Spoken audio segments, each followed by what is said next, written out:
আমরা অষ্টম শ্রেণীর আরেকটি অঙ্কের সূত্রের সাহায্যে বর্গ নির্ণয় করব। অঙ্কটি আছে এখানে 6x প্লাস 3। দেখুন এটাকে যদি আমরা সূত্রের সাহায্যে বর্গ নির্ণয় করি তাহলে এটাকে প্রথমে আমরা বর্গ করব। সামনে এখানে লিখে নেব বর্গ করে। তাহলে এটা কিন্তু a প্লাস b হোল স্কয়ারের সূত্রে গেছে আমাদের বর্গের।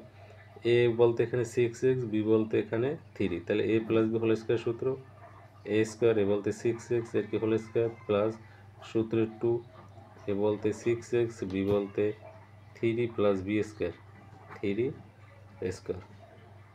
এখানে কয়টা 6 বোঝায়? দুইটা। তাই 6 ছক 36, x এর পাওয়ার 2 x স্কয়ার, 6 দুগুণ 12, 3 বারং 36, আর এখানে কি থেকে x, আর এখানে কয়টা 3 বোঝায়? দুটো। 3 3 9। এটাই অ্যান্সার।